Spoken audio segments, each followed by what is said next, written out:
Hungary, the land of groundbreaking achievements, innovative inventions, beer bike, delicious food, the world's most luxurious mackies, disciplined hard workers, convenient public pools, also known as fish tanks in the local pet shop, one of the most abysmal financial policies in Europe. Hungarian government officials coincidentally receiving a 33% pay rise after implementing another 300% tax increase on small businesses. Hungary's Prime Minister Viktor Orban, when asked if he's going to use EU loans to improve his country slightly or just build another $12 million stadium for the most terrible amateur local football. Europe's lowest IQ public transport ticketing system. In Budapest, you literally just stamp in and out of a stub like you're a 1920s steelworker, least old-fashioned Hungarian governmental Europe's policy. cutest metro line, suspiciously close ties to China.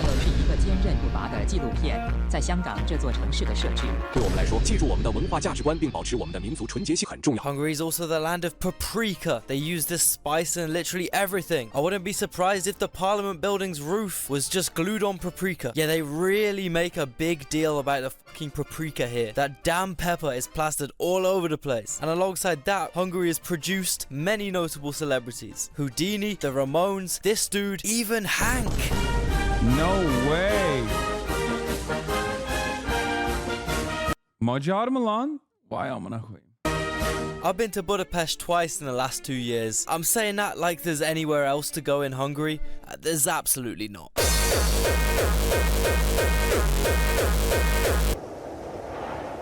Unless, of course, you go to Transylvania. I'll explain that later. Anyway, Budapest. Vape. Vape. Vape. Vape. Vape. Vape. Vape.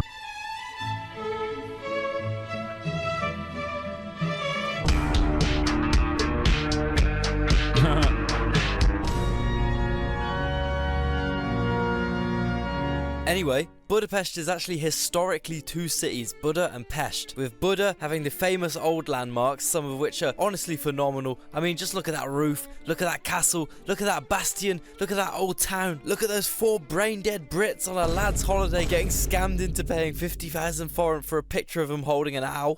And whilst most of Buda is super hilly and suburban, Pest is way more flat, is where most people live, and has the recognizable, famous, imposing Budapest architecture. Before the 18th century, Pest was just a tiny enclave. Hardly anyone lived there since it didn't benefit from the natural height or river defense that made Buda the geographically perfect city, being inhabited even before 1 AD by the Celts. In the 10th century, a bunch of Siberians show up out of nowhere and mix with the local population till they're white passing, aka Magyars. This ethnic group forms 84% of Hungary's population today. Then over time, due to mass rural Jewish and general migration from the surrounding areas into the city, partly because of Austria-Hungary's initiative to modernize their Austria-Hungary explained the benefits for farmers to move over into a luscious, clean, picturesque, plentiful, traditional farm and work in a carcinogenic steel factory in Pest.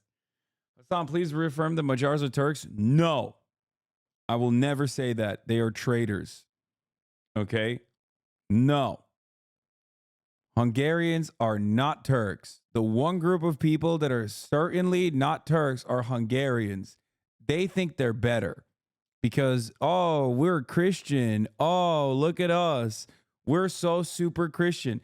It's like you look at the Balkans and it's like Turk, Turk, Turk.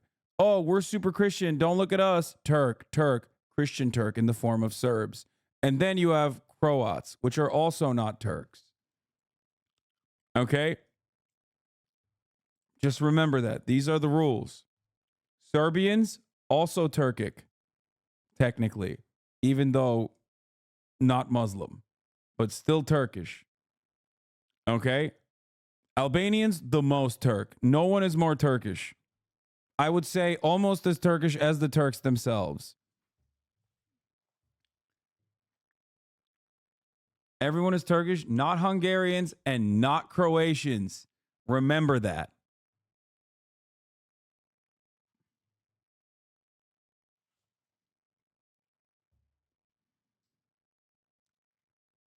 their economy. By the year 1900, Budapest was the 8th Us Serbs destroyed your empire being goat farmers? Yeah, sure. largest city in Europe, and the flatlands of Pest provided these newcomers with the perfect location for a bustling, modern, well-organized but grimy city. Then both sides grew until it was Are Chinese Turkish? No. Built a whole ass wall to not be Turkish. Even though there are Turkic Chinese, obviously, like the Uyghurs. That's a whole different can of worms. But definitely not Turkish in general. Han Chinese, not Turkish. Okay? Built a whole ass wall, baby. Straight up. They were like, oh, these Turks, don't fuck with them. Build a goddamn wall. Build the wall. That's what they said. pointless to see them as two separate cities, and they were officially unified in 1973. Now, from our time in Pest, I've come across some notable things about the place. For example, the scams. The scams are everywhere in Budapest. The ATMs, the 20 euro Rosties. Are Somalis Turkish? That wasn't the case. Somalia increasingly becoming Turkish.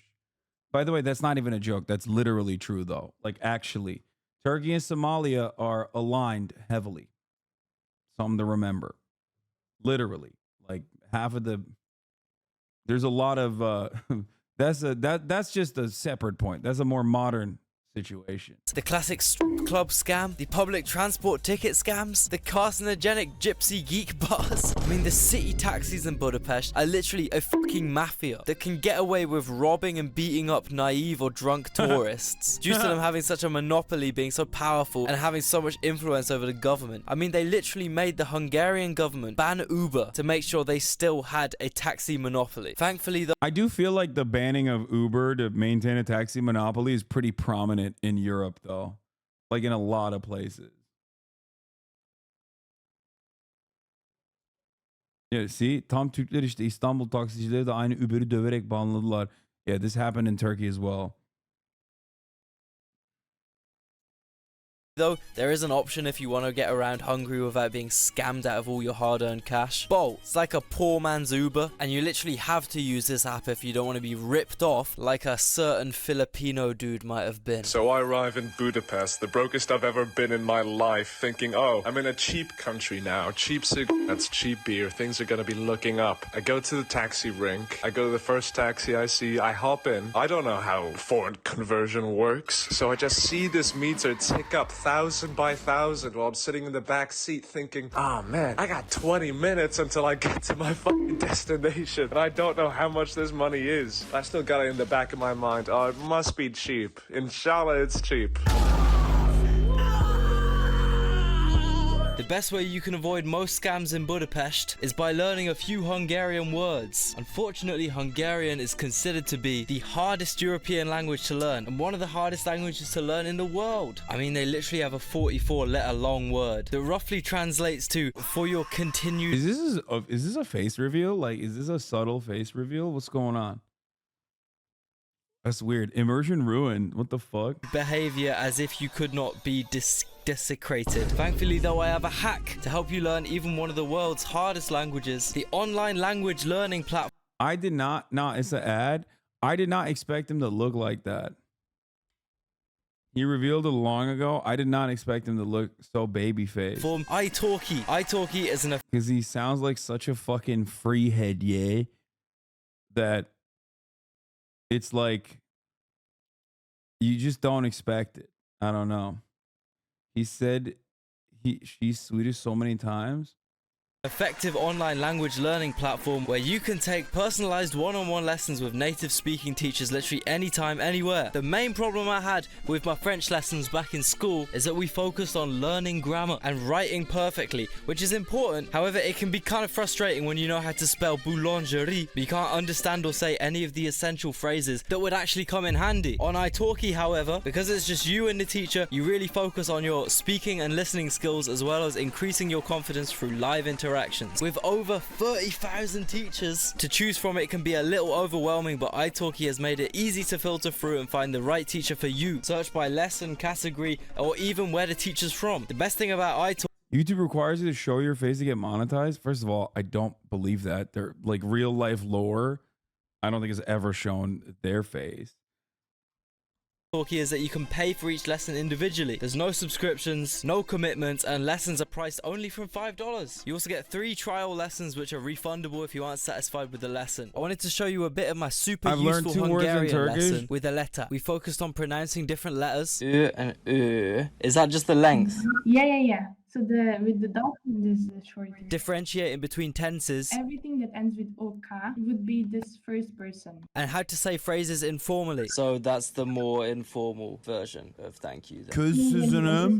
So start your learning language journey now with the link below in the description. And don't forget to use the promo code Geopold. Get $5 credit when you sign up for your first class. This code is good for the first 50 users when you purchase $10 or more. So go quick, bro. Go quick. Anyway, when we were in Hungary, this dude literally paid 10,000 Hungarian forint for a 15-minute taxi. And if you're thinking that amount of cash sounds just ridiculous and made up, it's not. It's just that Hungary has Europe's silliest currency. $1 is equivalent to 348 Hungarian forint, which leads me on to one of Hungary's less conventional tourist attractions. If you've got more than $2,872 in your savings account, you can go around telling everyone you're a millionaire. Super underrated reason to visit Hungary, in my opinion. But if you want a more conventional reason to visit this country, it's the food. I swear I'm not gonna say it, guys. I swear I'm not gonna. Where are you from? Hungary. Hungary? I'm hungry. I'm telling you though, Hungarian food might not look like much, but goulash, 10 out of 10. Chicken paprikash, 10 out of 10. Langosh, 10 out of 10. Torchny, 10 out of 10. Bro, they even do other people's cuisine well. Bro, I don't even think I've ever had Hungarian food in my life, dog. That's crazy. Now that I think about it. And I've even had Polish food, you know what I mean? Which is, there's some good.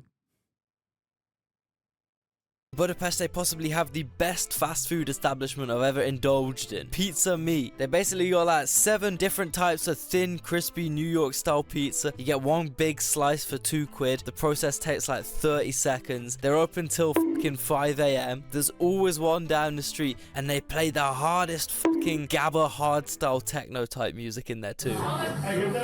What's going on in this pizza The spot? food in Hungary is so good. Even my Georgian friend Gatsu thought it was amazing. And Georgians are literally used to the best food God has ever created. Hungarian food is so fucking good. And this is coming from a Georgian, okay? Bro, I remember one time I ate fish and chips in Malta and then I just gave up on European food. However, here's the thing. Hungarians are not European. Yeah, they're white, but when they migrated from the Urals, they brought some good fucking food with them, right? Yo, the first time I tried goulash, I was hungry too, that's the thing. Like, my body went into shock, bro. I ate all that shit. It is the best food in Europe. I don't want to hear anything about like Greek food. I don't want to hear anything about Italian food. Hungarian food is where it's at. And so please, somebody open up a Hungarian restaurant in Tbilisi, bro, because I miss it. If you have a Hungarian restaurant in your city, go and eat there or take a baddie to eat with you. You already know if the Georgian says the food's banging, it's gonna be fucking solid. I mean, look, this Georgian literally ate a $120,000 banana, okay? They really value their food, I'm telling you. Hungary's also got this drink called Unicum. It tastes how it looks, like fucking death. However, I can't lie, this shit is effective.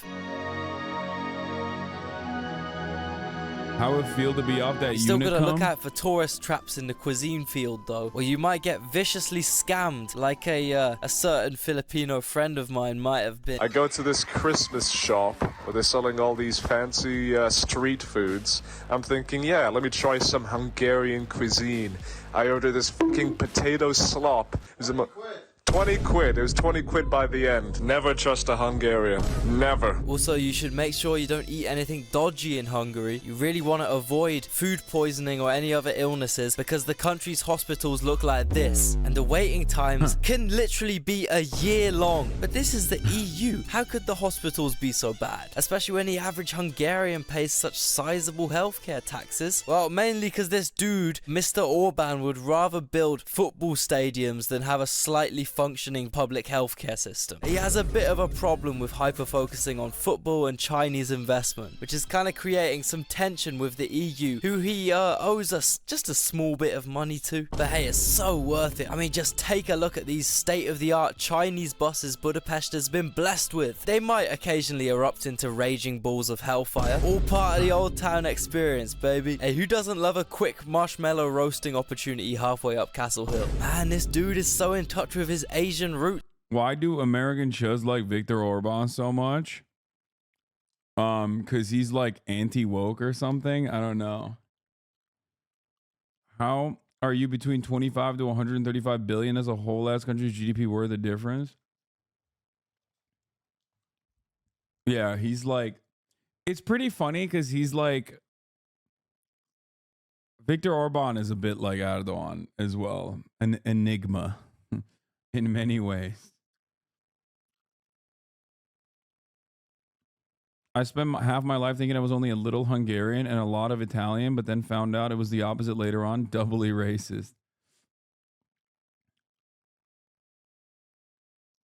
Literally a racist who has spoken against racial mixing. Yeah, I mean, he's like very fashy, but then also, I mean, he's like a classic, he's so goddamn European.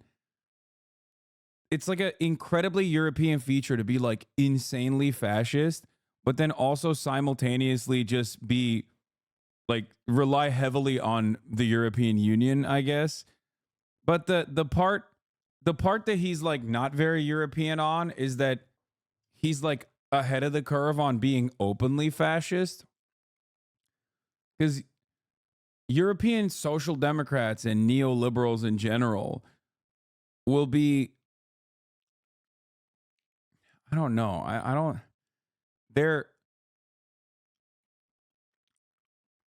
it's like they have a much more polite way of being like insanely racist. He's just like so openly racist.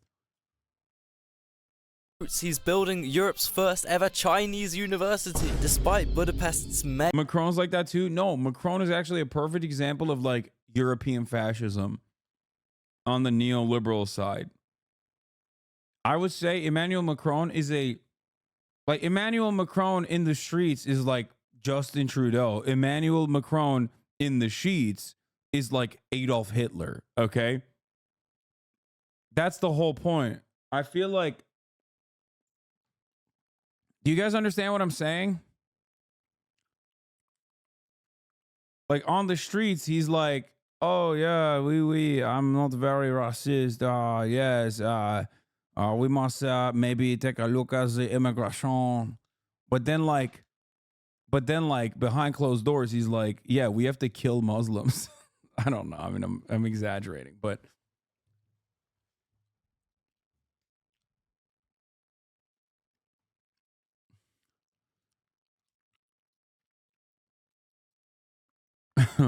he's just like a disgusting little freak. But in public, he really polites it up. mayor protesting this by changing the campus's road names to Uyghur Martyrs Road, Free Hong Kong Road, Dalai Lama Road, for example. It's actually opening in 2024 because big Xi Jinping probably slid him a couple rare FIFA cards under the table or something.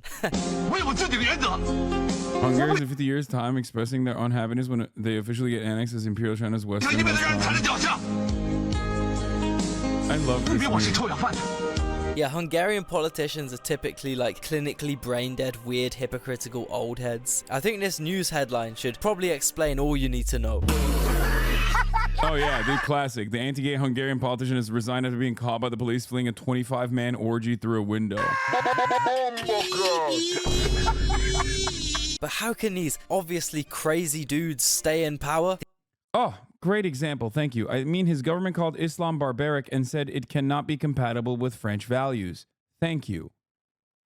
Yes, that is exactly what I mean.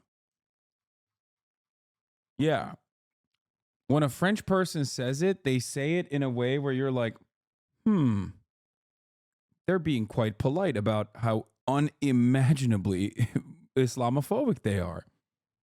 See? And then you have Americans who I guess like he's not racist. He's trying to appease racist voters. It's literally the opposite. It's the other way around. Islamophobic, not racist. I don't understand what you're trying to say here. Emmanuel Macron is running the fucking American Democratic Party strategy that has been a demonstrable failure in the United States of America to a goddamn T by appeasing right-wing elements in France and losing out on the center, completely losing out on the left, and even losing the liberals to a certain degree. And the only thing you end up doing in that situation is like you're not able to combat the far right elements. You're not able to combat the far right elements that are growing in your country. You've just normalized their position by being like the supposedly sane liberal guy who pushed for said positions. That's it. Okay. Oh, yes. Making the burqa illegal, really just appeasement. Yeah. It's like, I already said this. This is happening in every European country. I've talked about this quite a bit, talked about it quite extensively. Le Pen is going to be the next leader, one hundo P. Macron isn't a fascist, just a standard French neoliberal with traditional French prejudices. Yes, so a fascist.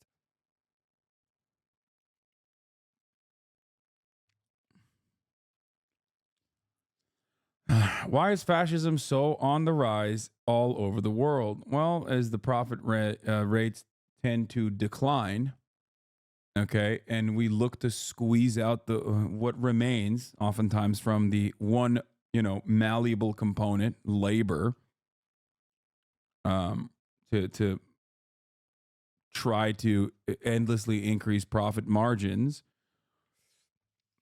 No matter what happens, you are inevitably going to have more economic instability, more economic volatility, and also, of course, the issues that arise from imperialism, which is also a necessity for the thing that I just mentioned, capitalist exploitation and its continuation as profit rates tend to decline. So then there's going to be a lot of reactionary instability paired up with the economic volatility. There's going to be a lot of reactionary attitudes that rise up.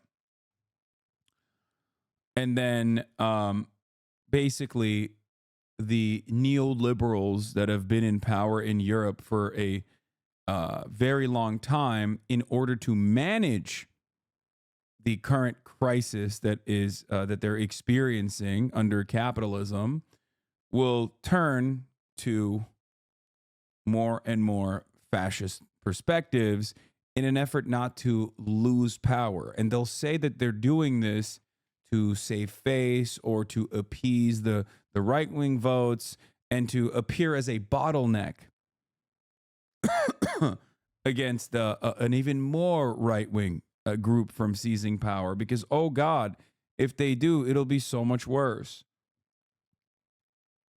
Yeah, he just accepted publicly to validate the Great Replacement conspiracy theory, saying that the country needs to rearm itself demographically. Gonna flee to Canada, I guess. Yeah, it's really funny thinking about that, especially because, like,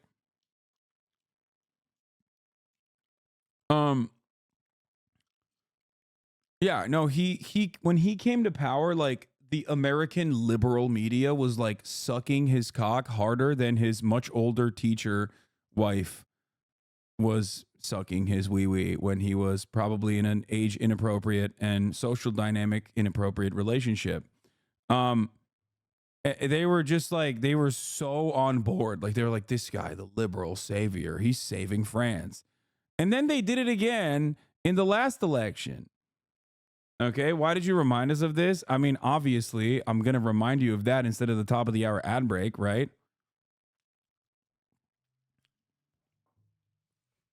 They met each other when he was 14. It's normal for France. Yeah. Yeah, French elections always revolved around electing whoever faces one of the Le Pen. Macron was elected without any election promises / program, but at this point, there's virtually no difference between the two of them. And then most bloody mandate internally, both physically with the protests and economically with the gutting of social services. Yes. And then here's what will actually happen. Le Pen, who is a a more real racist that can appease or appeal to like the even further right wing elements that are now more galvanized, that now feel like their policies are normalized by the liberals, can come into power while simultaneously maintaining the position that like they are going to be a populist and actually bring about like some real change to France. They're going to implement some economic policies that are helpful to the real French. But the reality is they're not going to do that. They're just going to maintain the same order as they've done time and time again, as fascists have done time and time again historically. They'll come in and be like, no, guys, the nationalism stuff is whatever. We're socialists. We're socialists. We have national pride, and like we're gonna be the ones who actually fix the economy in the left wing direction. Don't worry. But then all they will do is further erode and continue the same capitalist stranglehold on the economy, while simultaneously really cranking the racism dial a lot more. I love how libs are so confused by your take whenever you bring up, instead of healthcare, we get to bomb random people in other countries, when they're like, we want both. But also, if you mention free healthcare, they'll say it's unaffordable and we will never, ever question the price of dollars and lives in war. Yes. Efendim. Yeah, I'm almost done. I'm running the top of the hour ad break, though.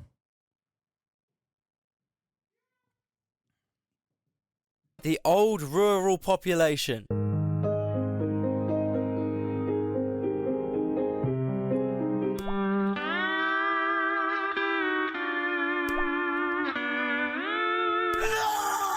Sorry. Don't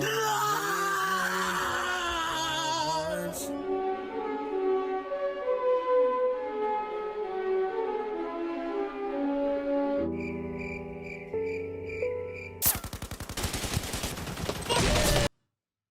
Peacefulness leaving Eastern Hungary. Do you think people will realize that fascism is bad on their own, or do you think something bad will have to happen for people to stop voting for them? Well, all I'm saying is, in the absence of a left-wing force, like an ideological force that genuinely opposes capitalism, I don't know. Because, like, at least last time when this shit happened, there was, and I know a lot of people always say, like, oh, did you know about the Molotov-Ribbentrop Act? Shut the fuck up, dumbass liberals, okay? Who put together the greatest Nazi murder force of all time, okay? Listen, gotta give my man some credit, okay? That Georgian boy did it. He did the damn thing. He did. He did the damn thing, putting together one of the greatest fucking Nazi murder machines of all time. Okay, which Americans also participated in. That was pretty cool for America. Good job, America. Oh my God. Are you fucking joking? Please tell me. He's not.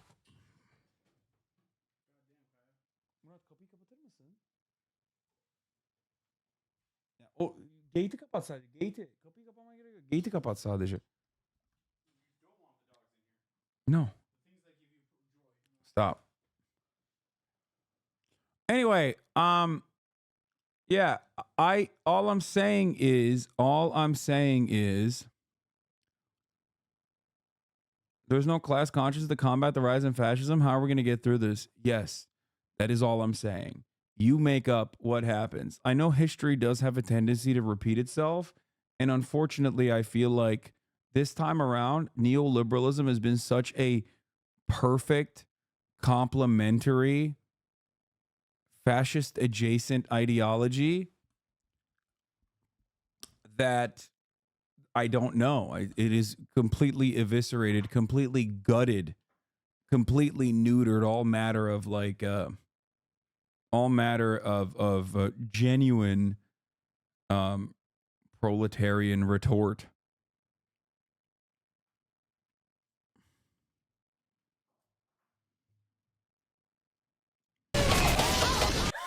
This rural population pretty much exists anywhere in Hungary that isn't Budapest. That's because it's low-key the only city in Hungary. Budapest has almost 2 million people, and the second biggest city, Debrecen, hardly even scrapes 200k. This is partly because quite a lot of the ethnically Hungarian regions aren't in Hungary. There are like 3 or 4 million Hungarians that live in the neighboring countries, Romania, Ukraine, Slovakia, Serbia, Croatia, Slovenia, Austria. I mean, Hungary within the Austro-Hungarian Empire was actually big as hell, up there with Poland, Italy, Britain. That was until they lost World War I, along with 2/3 of their territory. Damn, 1918 was a bad year for them guys, bro. And I don't really know too much about what it's Bad year for a lot of people. It's just, you know, it happens. You know what I'm saying? Not a good time. Not a good time for a lot of guys. Okay. It was, yeah, no. No. Oh my God. I can't. Are these guys memeing when they say this? I can't tell if they're memeing. The Molotov-Ribbentrop Pact is literally the liberal equivalent of saying, I'll have you know, Abraham Lincoln was a Republican. Okay. It is literally the liberal version of saying, you know how conservatives say, excuse me, I can't believe you're saying the Republican Party is racist. Did you know that Abraham Lincoln was a Republican? You know what I mean? It's just the same principle. It's like, yeah, I feel like you just, you just don't know anything about what happened after. Yeah. I think they're memeing. It's copy pasta. Yeah.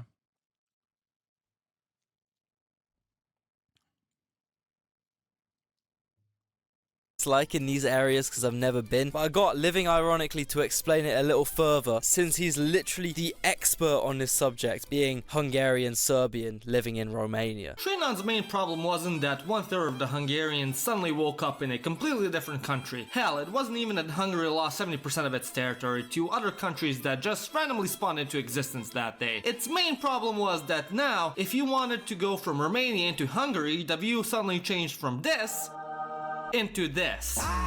Shit, I'd be pissed off as well. Even though Hungary got sliced up worse than a birthday cake at a Mexican birthday party, the regions cut from the motherland still kept their Hungarian roots to a degree, despite the communist dictators' best efforts against that. For starters, throughout Transylvania you can still find so many Hungarian Gothic churches and castles, such as Szent Mihály Templom in Cluj, aka Kolozsvár, and Corvin Castle in Hunadora, aka Vajdahunyad. Throughout the 16th century, those castles bang for sure. The Catholic Church was having an atheistic meltdown, which many historians today call the Reformation. Many Hungarians in particular were quick to adopt these new Christian beliefs, such as the famous teachings of John Calvin, that no matter what you do, God has already decided that you're going to hell. Transylvania in particular became a huge hotspot for the spread of Calvinism/Reformism, as the region came under partial control of the Ottomans, and they simply couldn't be bothered to deal with the issues of the dirty kafir. So as a result, the province became one of the most religiously diverse ones within historical Hungary, with hundreds of Hungarian churches of different denominations springing up throughout Transylvania. In other parts of the kingdom, such as Vojvodina, aka Vajdaság, and Krisana, aka Körösvidék, Hungarian Art Nouveau was the popular style to build in. Thus, the cities of Subotica, aka Szabadka, and Oradea, aka Nagyvárad, have such a distinctive look which makes them look as if they came out of some sort of fairy tale. Many Hungarians across the border accepted their fate and moved on with their lives and became functioning members of the new countries they found themselves in. Hell, they integrated so well, one even shot down an American plane during the Yugoslav wars. However, others such as the Székely, not so much. For those of you that don't know, the Székely are a group of Hungarians that live in the heart of Transylvania in the Carpathians. Their main personality trait is that despite being completely surrounded by Romanians and basically sitting in the center of Romania itself, they would rather be tortured by Vlad the Impaler himself than ever spout a single word of Romanian. They're also famous for always carrying a knife on themselves. People in London think they're hot shit for packing a blade. They've never met a Seike. When I first ever met my Seike father-in-law, do you want to know what he gave me as a gift? That's right, a $180 pocket knife. It is pretty sweet though. But yeah, Janos signing out. The only thing I gotta say about Transylvania is they make these crisps. I tried them in a Transylvanian bar in Budapest, and oh my god, they're the best fucking thing ever, dude. I think about them every day. If someone wants to ship me some of these, yo, I would be so gassed. Anyway, in conclusion, Hungary is an interesting place. From what I've heard, you might want to give the top northeast bit a miss. This is really where you want to be. Personally, Budapest is one of my favorite cities ever, and as long as you can wiggle your way out of scams, you'll have a great time. Go around telling people you're a millionaire. Go eat some fucking paprika-based food. Go bonk the metro. Go look up at the roof porn this city provides. Best roofs in Europe, I think. Just whatever you do, don't end up getting monetarily pillaged like a certain Filipino. Fucking disgusting. Yo guys, so much blood, sweat and tears went into this video I can't even explain. I went all the way to Hungary, then spent like a month editing this shit. My sleep schedule is absolutely obliterated right now. So hey man, I would deeply appreciate a little sub, a little like, a little comment even. More videos soon. Okay, peace. Worst place to break down car. Struggle to ask for a mechanic, which is a little. No. Here, what's up? Hey Hasan. What? Buzz mig. What does that mean? What did you just say? I gave it a lock, even though I have a strict no locking eyebrow policy. Right? Fucking hell. I don't know what Murat said. What did he say? Oh, no. Why do you know Hungarian? It's the language of traitors, dog. Chill. I've already established. Means fuck me in Hungarian.